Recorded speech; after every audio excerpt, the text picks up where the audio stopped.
Hey guys, Taxman 710 here, coming at you with another video. Before I start, a little dilemma that I recently just found out, matter of fact, since New Year's Day. So as you know, I live in Seattle, which means I live in the state of Washington. And Washington is one of 3 states that, as of January 1st, started imposing a local sales tax on purchases made online, including eBay. So in Seattle, where I live, sales tax is about 9.8%. It's basically 10%. It really took me off guard. I did get a notice from eBay months ago saying to contact my local congressman because they were thinking of imposing this sales tax on eBay purchases. And I did contact I did sign the petition to oppose this, and I just kind of forgot about it. But New Year's Day, I was home, taking a look online, made a couple of purchases, and sure enough, 10% sales tax. So I took a look at eBay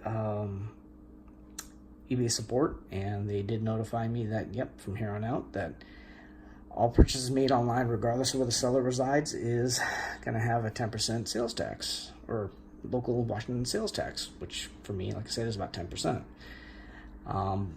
It's a serious dick punch. On a $20 or $30 purchase, no big deal. That's like $2 or $3. But I do track my spending of what I spend in a given year on my collection, and I do make quite a few purchases that run into the $1,000 to $2,000, sometimes even $3,000 range.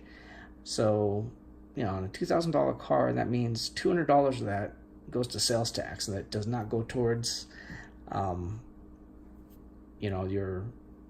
that I could easily use that $200 on part of my collection buying a card that's, a couple $100. I don't know about you guys, but that's just a serious dick punch.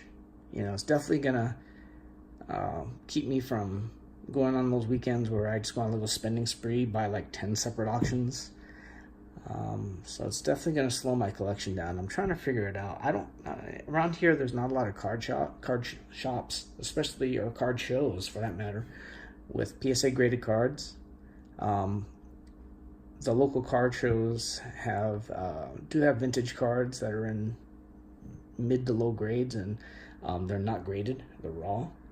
And I'm just terrified of buying a raw card, sending it to PSA and find out it's been trimmed. It's what you got to contend with, which is why I opt to choose to buy PSA graded cards when I can. So let me know in your comments below. For those of you guys that collect cards in general, vintage cards, high-end cards, would an extra 10% discourage you from actually pulling the trigger and buying cards? I mean, I don't know about you, but when eBay offers like a 10% off coupon or something like that, even if it's $100, that's actually an incentive for me to actually pull the trigger on buying cards that I've been looking at. Or, when they offer 10% eBay bucks on purchases, that actually is the stimulus for me to pull the trigger on a lot of my purchases. Now, I now have to basically pay an extra 10% every single time I buy a card. And it's just, what a dick punch, man. It's, don't mean to discourage you guys, and I'm sure you're watching this not to hear me bitch about the sales tax of Washington, but supposedly more states are going to start to impose this. So let me know in your comments below how you guys feel about it. Is with a 10% extra sales tax that doesn't go towards your collection, would you keep on collecting as normal, purchasing as normal, or would it kind of slow you down? I don't know. I'm trying to figure it out. But anyhow, what I thought I'd show you this week is my Derek Jeter collection. I kind of have a bit of a PC, and the main player that I collect is Derek Jeter because I really did love how he played the game during the day. He played all out. His physical attributes were not necessarily stellar. I mean, he wasn't necessarily a power hitter. He was just a good all-around player that gave everything he had to the game. I mean, he was always committed. You never heard about him having scandals, despite him having quite the love life. I mean, if you take a look at the history of his girlfriends, that alone is worth mentioning as most guys' Hall of Fames. It's pretty impressive, his dating history, but it's neither here nor there. I just have a couple of my graded cards. I showed earlier my earlier video. I did show his 92 draft pick front row rookie card, and his Topps now gave like a Yankees Yankees retirement ceremony card. Is also in the PSA 10, and I did show this on my initial video. One of my favorite cards. I just think it's a great shot. And I did send this one in raw. This is another one from that ultra famous Topps update set. It's not a rookie, but still, it's just a cool card. This is it says 3,000 magical milestone moment. I guess it's when he got his 3,000th hit as a Yankee, which is pretty cool. It's actually a checklist, but still, I did come back with PSA 10, so I was pretty happy about that. I took the cards out of my baseball card album just because I didn't want to show a video where I'm flipping pages continuously. But when I bought this one, the seller actually included this one just as a freebie bonus. And I wish I can remember the seller that sold it to me, but I'd like to thank him. I've bought a couple of cards from him, and each time he throws in just like a common card just as a freebie bonus, which is kind of nice. It's worth mentioning once I get the seller's name. That is also the card that is like right here. Once I saw this, I wanted to see when that was PSA graded because I wanted it encased, and turns out I found this one, and this one is numbered. It's one that I just intend on keeping. Just gonna put it in my album, and it's numbered 155 out of 2013, which that's, you know, a lot of cards, but still, I don't expect it to rise in value. Like I said, I sent this one in raw, but I did also have the common from the 2011 Topps update. And I did also have this one that I did not send in raw. Get graded at PSA, but still, it's a nice card. I just Derek Jeter fielding a ball. His 92 Topps Gold draft pick. It's not really well centered. I mean, it's got nice corners, but I'm sure it would not come back a PSA 10, so I never sent this in. This is the Upper Deck 95 rookie. I'm sorry, 93 rookie. Another nice card. It's got a little nick here. I got a lot of these cards by people that are selling lots of, you know, 3 or 4 cards for 30 or 40 bucks of Derek Jeter. Just a kind of nice filler for the baseball card album. This is his second-year card. It's the Bowman's Best. I really like this card too, and I looked it over, and it is really clean, so I might possibly send this into PSA in the future. Just good-looking card.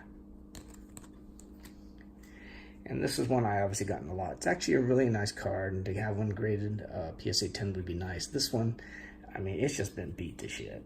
This is PSA graded. Someone wiped their ass with it, looks like. So, just cool card, cool picture. They also have a silver and I want to say a platinum of this card, which is, of course, more rare. I just got it, like I said, even though it's nicked up. Just put my album. Another cool card. This is actually made of metal. It's actually pretty heavy. So, the corners are rounded just because I think it's made of tin, I think. But it's actually pretty solid. I have seen these on eBay graded. I can't see it getting damaged unless you intentionally tried to dent it. But most of them come back, I don't know, PSA 9s and 10s. Still, cool looking card. I think this is the 95 or 96 SP rookie. Unlike his prospect card, still cool card. It's got the foil on it. This is another one. I looked it over, pretty clean. It does have a little nick there on the corner, so it's probably, I'm not gonna send it in. But, this is one of the inserts numbered finite, but it's numbered 315 out of 1999. I think this was a card from 1999, is probably why, but still, I liked it. 95 Topps Finest. This still does have the protective covering on it. Again, not really a PSA 10 worthy card. Just got a little damage on the corners there. And this is a card I really liked. This is a precious metal. Michael Jordan has another card just like this. This is precious metal. It's really cool. I have it in my box of cards upstairs. And again, because of the condition, came with a few nicks. I never sent it into PSA, but still cool looking card. This is the Dream Team. Or, I'm sorry, Beam Team, pardon me. And it's, never even heard of this company before. Oh, it's Topps, but, I liked it. It's a cool card. This is a cool Topps card. It's just storybook endings. As you know, for Jeter's last game, he did get a hit, and I think it was even a game winner. Oh no, this was just the last hit he did in Fenway Park. So even though the Yankees are the Sox's biggest rival, he still had a lot of respect for him. Gave him a standing ovation. Kind of cool. Another similar card with a Capt, arms raised. And this is the 97 Pinnacle.